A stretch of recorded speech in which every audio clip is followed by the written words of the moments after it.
하나님 아버지 감사합니다. 이제 고난주간을 저희들이 맞이했습니다. 오늘도 주의 말씀을 듣고 또 함께 기도할 때 성령님께서 우리 가운데 역사하여 주셔서 하나님의 그 비밀, 하나님의 지혜를 깊이 깨달을 수 있는 은혜를 허락하여 주시고, 하나님 우리에게 그리스도의 마음을 가질 수 있도록 인도하여 주시옵소서. 주 앞에 드려진 또 감사와 간구의 제목들이 있습니다. 또 산불로 고통받는 이웃과 또 미얀마에 고통당하는 우리 또 이웃들을 위하여 헌신한 손길들을 기억하여 주시고, 주님께서 만배로 갚아 주시옵소서. 예수님의 이름으로 기도드립니다. 아멘. 오늘 우리 일곱 번째 이제 시간인데, 우리 7강 우리 강의안을 한번 보시면 좋겠습니다. 이제 오늘은 저희들이 사도행전 이제 12장에 있는 그 말씀을 다루게 됩니다. 이제 우리 서론을 보시면은 이제 12장은 그 사도행전 전반부의 이제 마지막 부분이다 라고 제가 좀 메모를 했고, 그리고 이제 초대교회는 세계 선교를 시작할 이제 준비가 이렇게 이루어졌습니다.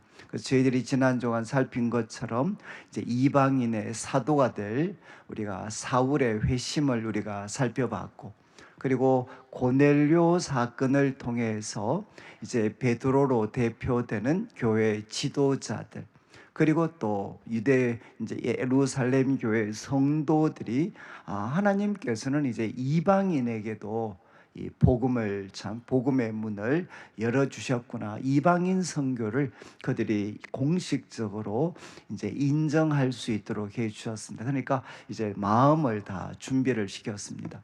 그리고 세 번째는 이제 13장부터 펼쳐지게 될 세계 선교. 이 세계 선교의 이제 중심적인 역할을 할 이제 교회.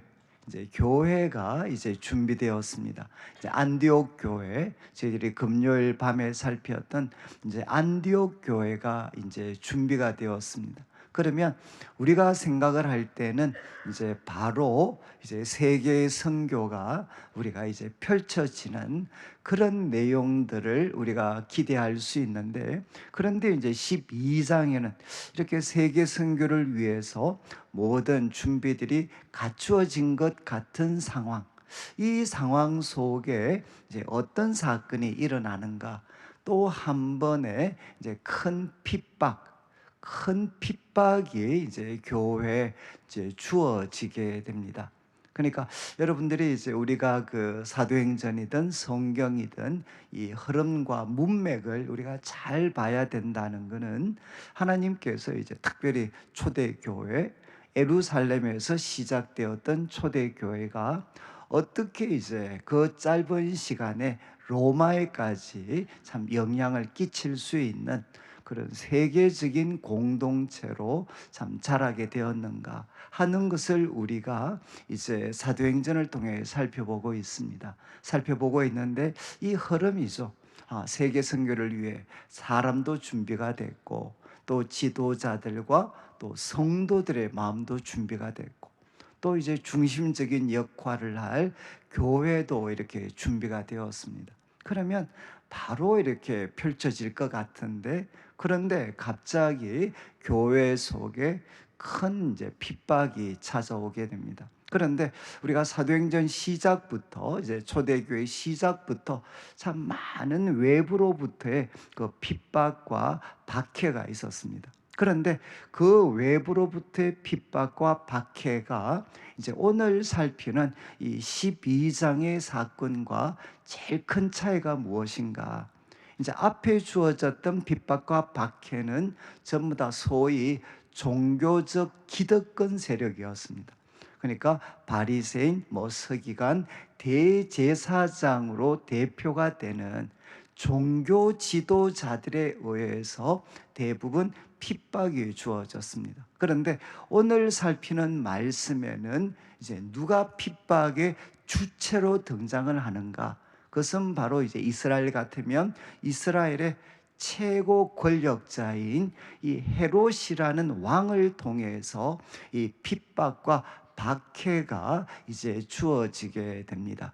그래서 오늘 말씀은 여러분 이제 교회는 이 종교적인 소위 뭐 대제사장 서기관 이런 분들도 큰 걸림돌이 될 수 있지만 우리는 세상 한복판에서 주님의 몸된 교회는 또 세워져 있기 때문에 하나님의 역사를 감당할 때 또 누가 거센 저항의 세력으로 등장할 수 있는가?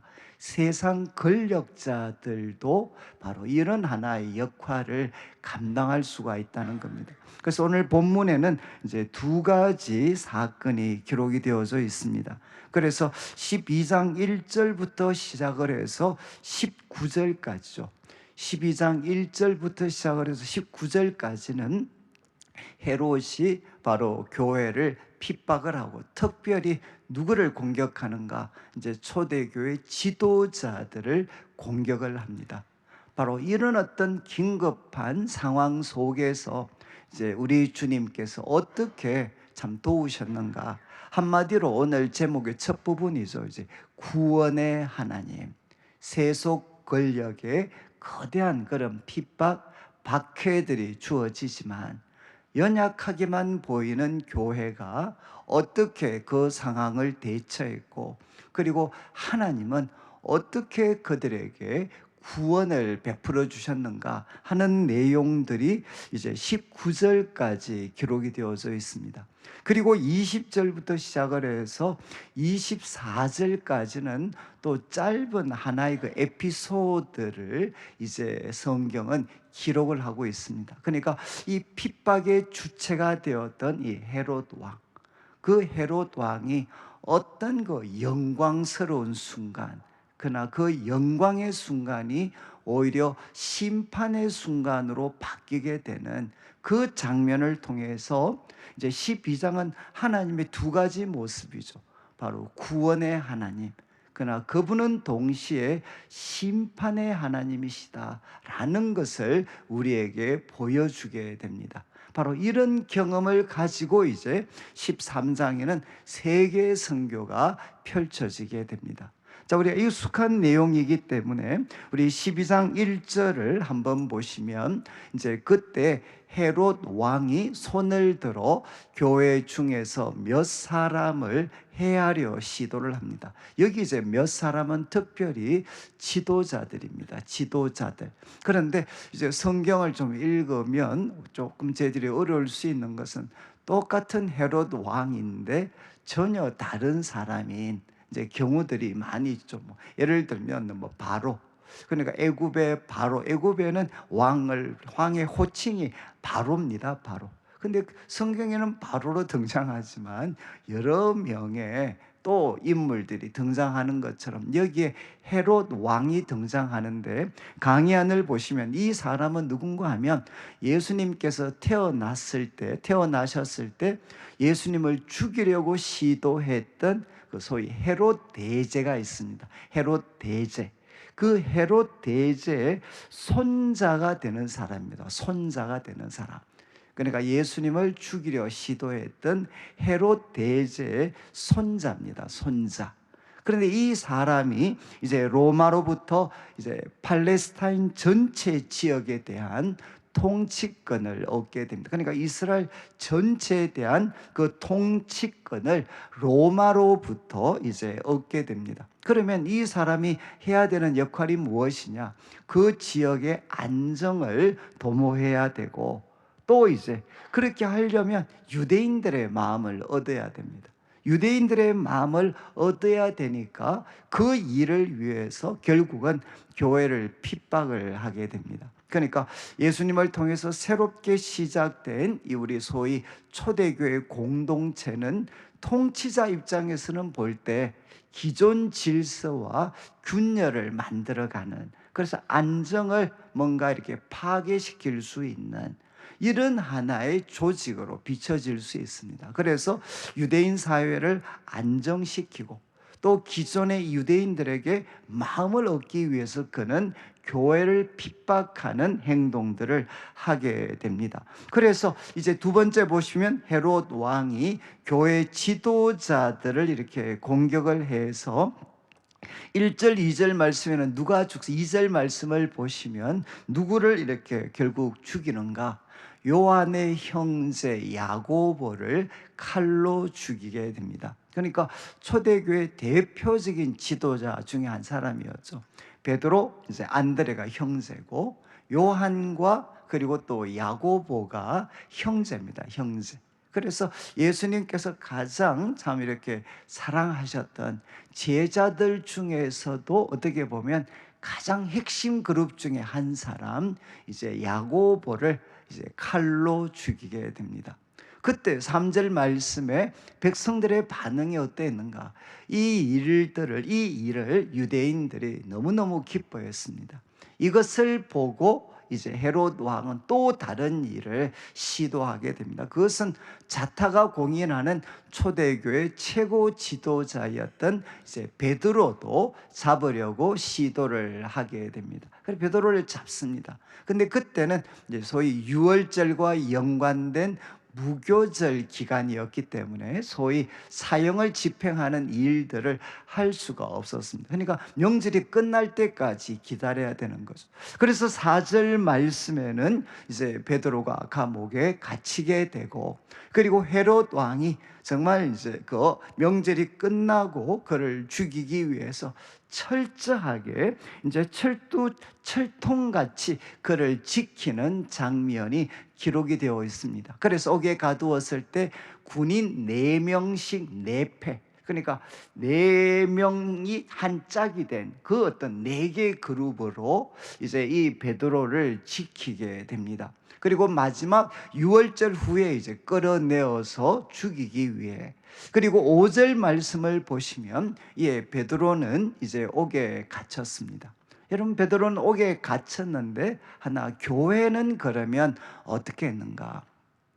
지금 헤롯 왕이 베드로를 감옥에 가두었을 때 교회는 무엇을 했는가? 그냥 하나였죠. 그를 위하여 간절히 하나님께 기도를 드렸습니다. 여러분, 강의 안을 한번 보시면 강의 안에 지금 이 장면 속에서 이제 우리가 하나 생각하셔야 되는 것은, 과거 베드로는 이제 2번 이렇게 감옥에 이미 갇혔었던 그런 경험들이 있습니다. 그리고 또 2개의 세력이 치열하게 지금 싸우고 있죠. 소위 헤롯의 권위, 그리고 칼의 권세, 견고한 감옥으로 대표되는 세상의 거대한 힘과 이제 연약한 교회가 지금 이제는 이렇게 맞서고 있는 상황입니다. 그때 교회가 했던 일은 뭔가 하면 간절히 하나님께 기도를 드렸습니다.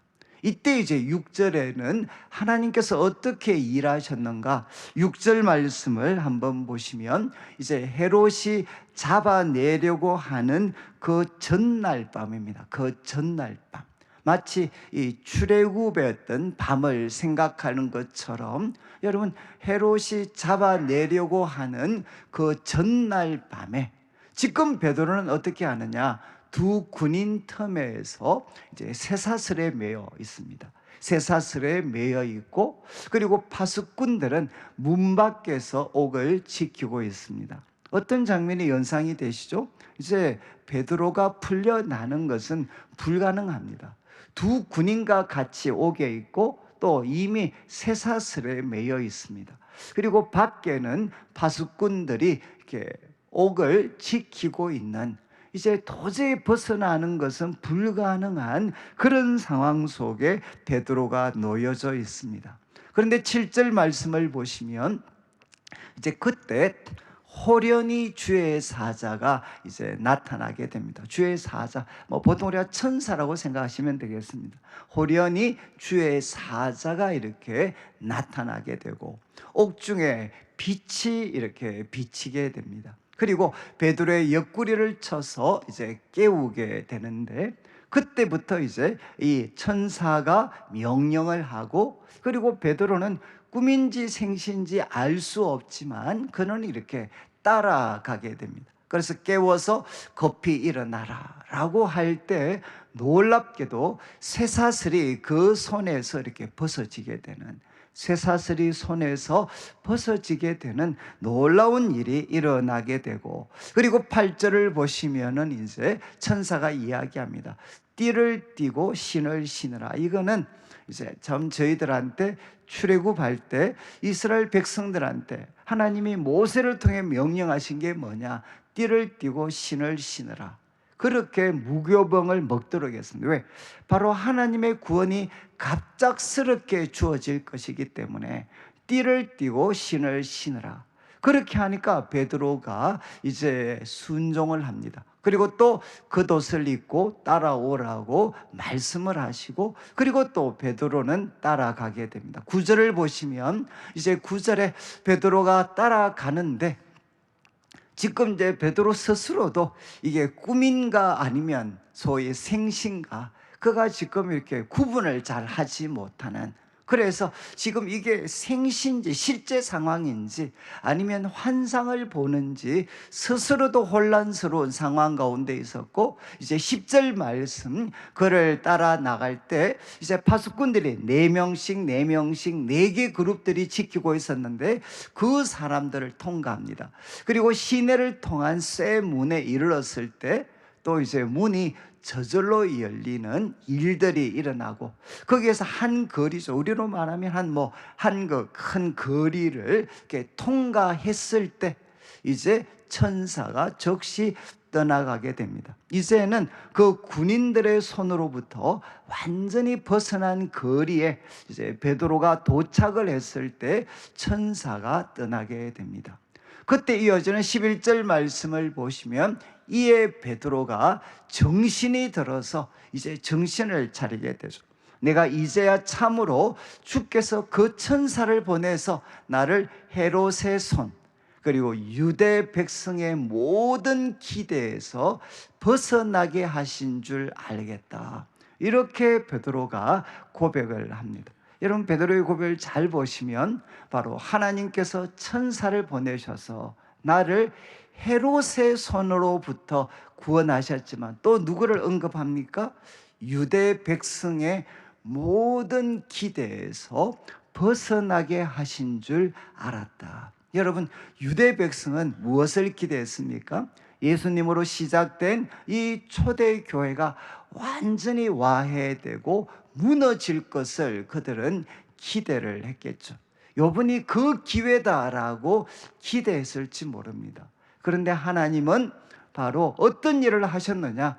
그 베드로를 헤롯의 손뿐만 아니라 유대 백성의 모든 기대에서부터 바로 그를 벗어나게 해 주셨다. 하나님은 바로 이런 분이시다라고 이제 베드로는 고백을 하게 됩니다. 자, 이제 이 말씀을 보니까 우리 하나님은 어떤 분이십니까? 바로 이 어떤 참 위기에 빠진 지도자, 그리고 또 연약하지만 하나님 앞에 간절하게 기도하고 있는 그 성도들, 교회, 그 교회 성도들의 기도를 들으시고 하나님은 놀라운 구원을 베풀어 주셨습니다. 그런데 12절부터는 또 재밌는 장면이 하나 소개가 되는 거죠. 이제 놀라운 구원을 하나의 경험을 하고 베드로가 이렇게 기도하던 성도들을 찾아가는 장면이 기록이 되어져 있습니다. 그러면 간절히 기도하는 이렇게 소위 초대교회 성도들. 그런데 베드로가 딱 거기에 나타났을 때 여러분 이런 장면이 정말 멋있지 않겠습니까? 딱 베드로가 이제 갔는데 이분들이 프랭카드 들고 웰컴 그러면서 우리는 기도하다가 당신이 오실 줄 이미 알았습니다. 그러면서 이렇게 딱 환영을 해야 폼이 나지 않을까요? 그렇지 않습니까? 하나님이 간절하게 기도를 했고 기도하다 보면 하나님이 믿음을 주시고 막 말씀을 주셔서 야, 곧 베드로가 풀려날 거다. 그래서 모든 백성이 기도하다가 딱 이제 베드로 환영을 준비하고 있고, 그래서 베드로가 나타나면 할렐루야 그러면서 우리가 이미 당신이 풀려날 줄 우리가 이미 알고 있었습니다. 그러면서 막 영웅적인 막 그런 분위기가 뭔가 연출이 돼야 되지 않겠습니까? 그런데 베드로가 기도하는 성도들이 있는 곳에 이렇게 방문을 하게 되면, 여기서 이제 마가 요한이 등장을 하죠. 마가 요한. 이제 마가복음을 기록했고, 나중에 바나바 바울과 함께 선교 사역을 갔다가 오히려 돌아와서 두 사람의 관계가 어려워지게 만들었던 이 마가 요한의 어머니, 이 마리아 집에서 성도들이 이렇게 기도를 하고 있었습니다. 자, 13절에 베드로가 가서 막 이렇게 문을 두드렸을 때, 그때 이제 로데라 하는 여자아이가 영접하러 나오게 되고, 그리고 14절, 이제 이 아이는 베드로의 음성인 줄 알고 너무너무 기뻐하면서 문도 열지 않고 바로 들어가서 기도하는 사람들한테 알리고 있는 거죠. 베드로가 대문 밖에 서 있다, 이렇게 이 기쁜 소식을 전했습니다. 그러면 앞에서 말씀드린 것처럼 분위기가 할렐루야 그러면서 막 같이 나와야 되는데, 15절에 사람들의 반응이 어떻습니까? 15절에 그들이 말하되 너가 미쳤다. 그리고 여자아이는 계속해서 참말입니다 라고 이야기하니까, 야, 너가 헛것봤다, 천사라고 번역을 했지만 너 그냥 헛것봤다 라고 그들이 반응을 보였습니다. 그런데 16절 말씀에 베드로가 문 두드리기를 그치지 않고 그들이 문을 열어주니까 정말 베드로를 보고 놀라게 됩니다. 여러분, 이 장면을 보니까 우리 기도하고 있는 성도들, 교회는 좀 어떻습니까? 참 이게 역설이죠. 이게 우리 같은 사람들이 아니고 초대교회인데, 초대교회. 그런데 베드로는 지금 소위 핍박을 받아 감옥에 갇혀 있고, 온 교회 성도들은 간절하게 교회가 기도를 드렸는데, 정작 베드로가 이렇게 그들에게 그들의 기도에 응답해서 하셔서 바로 구원을 받고 그들 앞에 섰을 때 그들은 믿지 못하는 이런 연약한 모습들을 이제 우리가 볼 수가 있습니다. 그래서 저는 이 말씀이 참 제일 저한테 큰 격려가 됐던 게 뭔가 하면, 여러분, 연약한 믿음을 가지고 기도해도 하나님은 응답해 주신다. 별로 이렇게 감동을 안 받으시는데, 이제 여러분, 혹시 여기에 좀 이렇게 정말 격려가 되지 않습니까? 100% 완벽한 믿음을 가지고 기도해야, 우리는 순도 100%의 믿음을 가지고 기도해야 응답 이렇게 하신다라고 생각할 수 있는데, 그런데 오늘 이 사건을 보면 성도들은 연약한 믿음을 가지고 기도를 했습니다. 기도를 했는데도 하나님은 어떻게 하셨는가? 바로 놀라운 구원의 은혜를 베풀어 주셨습니다. 여러분, 아마 오늘 이제 또 막 고난주간, 또 지난주 협박을 또 주일날 들으시고 어쩔 수 없이 막 이렇게 오신 분들도 계실 것 같은데, 여러분들이 한번 이렇게 끌려와서 기도를 해도 하나님은 응답해 주실 수 있습니다. 그리고 우리가 완벽한 그런 어떤 믿음을, 순도 100%의 믿음을 가지지 못한다 하더라도 우리가 기도할 때 하나님께서는 놀라운 은혜, 놀라운 구원의 은혜를 베풀어 주십니다. 그래서 17절 이어지는 말씀을 보시면 이제 베드로가 조용하게 하고 그리고 간증을 하는 거죠. 주님께서 자기를 이끌어 옥에서 나오신 것을 말합니다.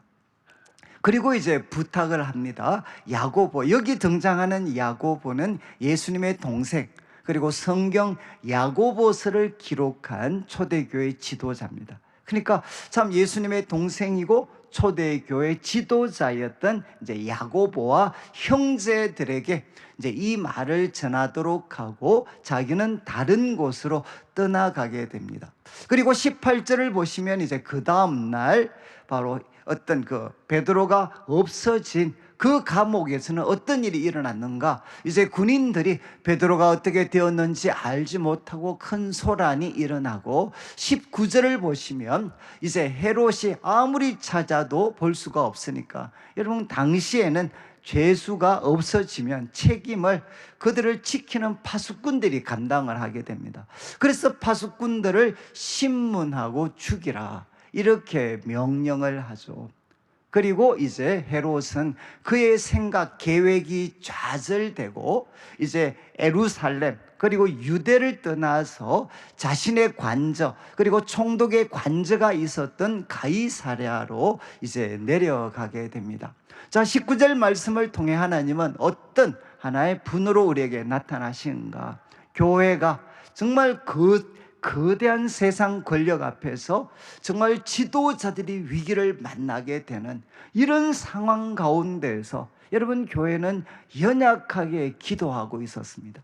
그리고 그들의 믿음은 연약했습니다. 그러나 하나님께서는 그들의 기도에 응답하셔서 크고 놀라운 구원을 그들에게 베풀어 주셔서 어떤 세속의 권력도 여러분 교회를 완전히 짓밟도록 하는 것을 하나님은 허락하시지 않으셨습니다. 그래서 하나님은 누구신가? 구원의 하나님이시죠. 구원의 하나님. 그런데 이제 20절부터는 장면이 조금 바뀌게 됩니다. 이제 헤롯 왕, 이런 일을 했던 헤롯 왕과 연관된 하나의 에피소드를 이제 소개를 합니다. 여러분, 이제 헤롯이 두로와 시돈 사람들을 대단히 노여워했다. 이거는 아마 굉장히 마음이 두로와 시돈, 그 당시 이 소위 팔레스타인 연안에 있는 가장 고대 유서 깊은 항구 도시입니다. 두로와 시돈. 그 당시 고대 무역의 중심지였던 이 두로와 시돈 사람을 정말 이렇게 굉장히 이렇게 노여워했다. 그런데 이제 그들의 지방이 하나, 이 두로와 시돈이 돈은 있었는데 약점이 뭔가 하면 양식이 해안 지역이니까 곡식이 충분하지 않습니다. 그러니까 이 곡식을 누구한테 의존하고 있었는가? 바로 이제 이스라엘에게 이 곡식을 의존을 하고 있었습니다. 그런데 관계가 뒤틀려 버리면 양식을 안정되게 보장받을 수가 없습니다. 그러니까 이제 이 두로와 시돈 사람들이 바로 이 헤롯 왕의 척근을 설득하고 또 이제 화목하기를 청하게 되는 거죠. 그리고 이어지는 21절 보시면 이제 이런 분위기 가운데에서 헤롯이 연설하는 장면이 나옵니다. 헤롯이 나를 택하여, 지금 제가 준비한 강의안을 한번 보시면 이제 이 어떤 나를 택하여, 우리 요세푸스의 이 사건이 기록이 되어 있습니다. 요세푸스가 기록한 책에 이제 이 사건의 이야기가 기록이 되어 있는데 로마 황제를 아주 축하하는 그런 날이었습니다. 그런데 그때 이제 이 헤롯이 왕복을 입고 단상에 앉아 백성에게 연설을 하게 됩니다. 그런데 과거나 지금이나 소위 지도자들은 이 이미지 조작을 잘하는 것 같아요. 그래서 이 요세푸스의 기록에 보면 아침인데, 이른 아침에 해가 떠오르잖아요. 해가 떠오르는데 이때 이제 이 헤롯 왕이 은으로 만든 왕복을 입고 나타납니다. 여러분, 해가 확 떠오르는데 은으로 만든 옷을, 이렇게 왕복을 입고 단상에 둬서 이렇게 소위 연설을 하게 돼요. 그러면 해가 떠오르면서 그 떠오르는 해, 이 은으로 만들어진 이 왕복이 비춰지면 어떻게 될까요? 완전히 신비한 느낌을 연출하게 되는 거죠. 그 신비한 느낌 속에서 이제 헤롯이 열정적으로 연설을 하게 됩니다. 열정적으로. 이렇게 연설을 했을 때 22절 보시면 이제 백성들의 반응이 등장을 하는 거죠. 22절, 백성들이 이제 그 신비한 분위기 가운데에서 감탄을 해서 이렇게 이야기를 합니다. 이것은 신의 소리요 사람의 소리가 아니다. 이것은 정말 신의 소리지 사람은 이런 연설을 할 수가 없다. 이렇게 헤롯 왕을 칭송을 하게 됩니다. 그러니까 어떻게 보면 이미지 조작, 그리고 또 어떻게 보면 막 열정적인 그런 연설들, 그걸 통해 사람들의 입에서 야, 이것은 신의 소리입니다, 이렇게 그를 칭송을 합니다. 그런데 23절에 헤롯이 영광을 하나님께 돌리지 아니하므로 주의 천사가 곧 친히 벌레에게 먹혀 이제 죽게 되었다. 이렇게 짤막한 이야기를 언급을 하게 됩니다. 근데 이것은 요세푸스에서 같은 이야기가 기록이 되어 있습니다. 그래서 정말 이 일단 헤롯이 이렇게 열정적으로 연설을 하다가 갑자기 이렇게 복통이 생기는 거죠. 갑자기 배가 아파서 결국 그 자리를 떠나게 되고, 그로부터 한 5일 정도 있다가 그는 죽게 됩니다.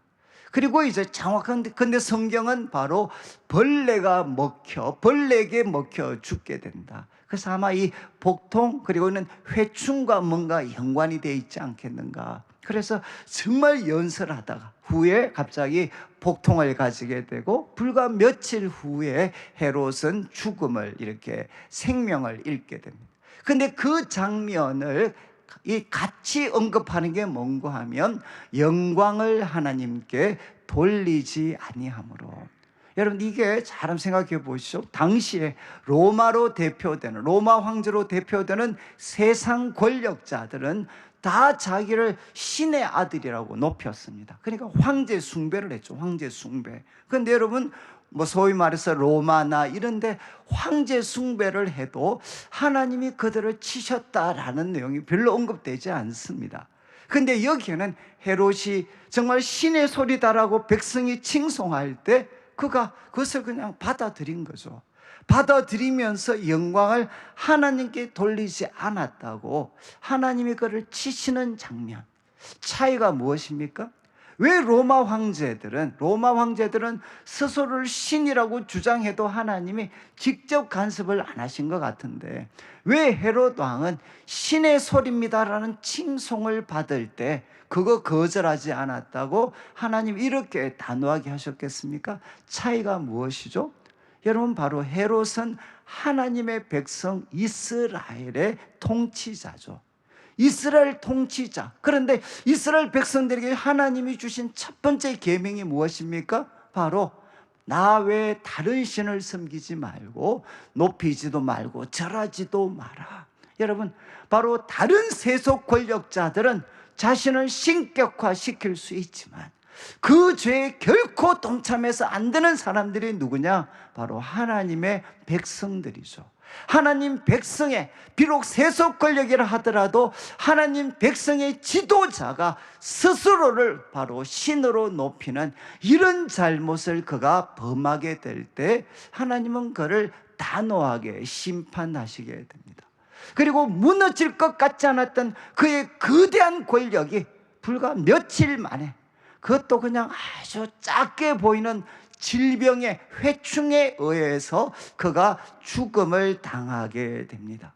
자, 이 말씀을 통해 하나님은 무엇을 우리에게 보여주셨는가? 하나님은 연약하게 보이는 교회에게 주님은 놀라운 구원의 하나님으로 나타나시지만, 이 세상 가운데 자기를 신으로 높이는 그 거대한 세력들에 대해서 하나님은 어떤 분이신가? 여전히 심판하시는 분이시라는 것. 그러니까 이것은 여러분, 교회 지도자들이든 세속의 지도자들이든 하나님께서 가장 싫어하시는 죄가 무엇이냐? 그것은 바로 자기를 높이는 교만의 죄라는 겁니다. 저도 훌륭한 목사님들과 대화를 나눌 때 그분들이 공통적으로 이야기를 하시더라고요. 이건 물론 교회와 관련된 게지만 정말 하나님께서 지도자들이 때로는 여러 가지 부족한 점이 있잖아요. 근데 하나님께서 그냥 대부분 긍휼을 베풀어 주시는데, 하나님이 단호하게 심판하실 때가 언제냐?